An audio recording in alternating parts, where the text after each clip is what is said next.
வாழைக்காய் ஃப்ரை, வாழைக்காய் பொடி போட்ட கறி எப்படி செய்கிறதுன்னு பார்க்கலாம். அதுக்கு உங்கள் விருப்பத்துக்கு ஏற்ற மாதிரி வாழைக்காவை நறுக்கிக்கோங்க. நான் இந்த மாதிரி வாழைக்காவை நறுக்கி வச்சுருக்கேன். ஒரு பேனில் 3 டீஸ்பூன் எண்ணெய் விட்டுக்கோங்க. அதில் தண்ணி இல்லாமல் வாழைக்காயை சேர்த்துக்கோங்க. தண்ணி இருக்கக்கூடாது.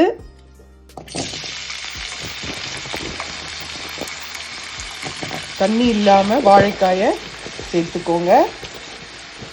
இதில் கொஞ்சம் மஞ்சள் பொடியும் உப்பும் போட்டு நல்லா கலரி விட்டுட்டு தட்டை போட்டு மூடி வைங்க.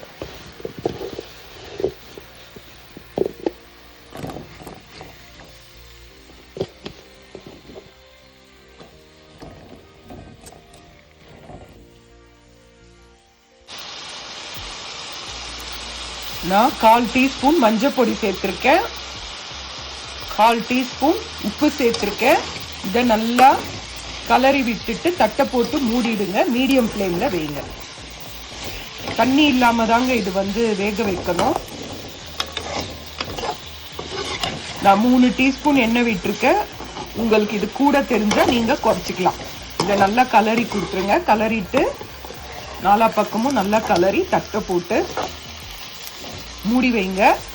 இதுக்கு நாம ஒரு பொடி அரைக்கணும். வாங்க பார்க்கலாம். இந்த மாதிரி ஒரு தட்டு போட்டு மூடி வச்சிடுங்க.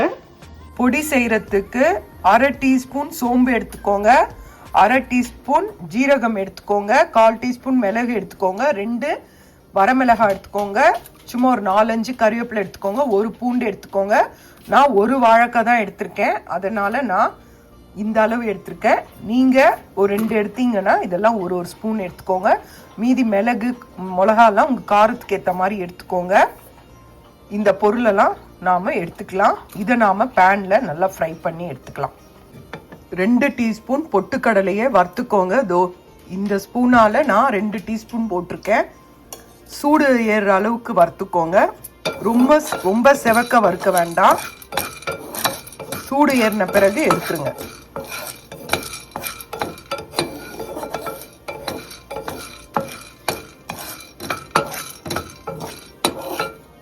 நீங்கள் 2 வாழைக்காய்லாம் எடுத்தீங்கன்னா 2 டேபிள் ஸ்பூன் போடுங்க. அதாவது 4 டீஸ்பூன் போடுங்க.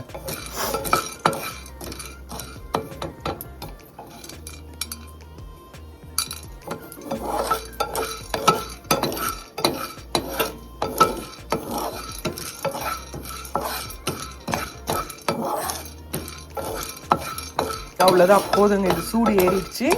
இப்போ நாம் மற்ற பொருளெல்லாம் போட்டு வறுத்துடலாம். இது தனியாக எடுத்துடலாம். இப்போ நான் இதை ஒரு பிளேட்டுக்கு மாற்றிடுறேன். இப்போ உங்களுக்கு காட்டின எல்லா பொருளையும் பேனில் போட்டு நல்லா ஃப்ரை பண்ணி எடுத்துக்கோங்க. உங்களுக்கு பிடிக்கும்னா ஒரு சின்ன துண்டு தேங்காய் கூட வைக்கலாம், நல்லாயிருக்கும்.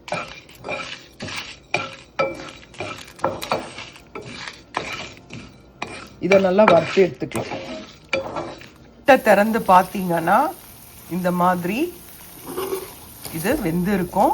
ரொம்ப கிளறாதீங்க, ஏன்னா அப்புறம் குழன்னு ஆகிடும். பக்குவமாக செய்யுங்க. இதில் நீங்கள் கொஞ்சம் சாம்பார் பொடி இல்லை வீட்டில் இருக்கிற சமையல் பொடி, எந்த காய்க்கெலாம் போடுறது பொடி இல்லை குழம்பு பொடி இருந்தால் போடுங்க. போட்டிங்கன்னா இன்னும் நல்லாயிருக்கும். நான் ஒரு 1/2 டீஸ்பூன் போடுறேன். சாம்பார் பொடி போடுறேன். இது பாருங்கள், கம்மியாக இருக்கனால நான் குறைவாக போடுறேன். ஆல்ரெடி மிளகாலாம் சேர்க்க போகிறோம். அவ்வளோதான். இது போட்டுட்டு நல்லா கலரி கொடுங்க. இப்போ நாம் வறுக்கிற எல்லாத்தையுமே பவுடர் பண்ணி கொண்டு வந்துடலாம்.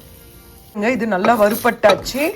இப்போ இதை நாம் மிக்ஸி ஜாரில் போட்டு இதில் உடைச்ச கடலையும் சேர்த்து மொத்தமாக இதை 1-2 குறைன்னு அரைச்சி எடுத்துகிட்டு வந்துடலாம். இதை மிக்சியில் போட்டு குறைப்பாக அரைச்சி கொண்டு வந்துடலாங்க. இப்போ பாருங்கள், நல்லா குறைப்பாக அரைச்சி எடுத்தாச்சு. இந்த மாதிரி அரைச்சி எடுத்துக்கோங்க. வாசனையும் சூப்பராக இருக்குது.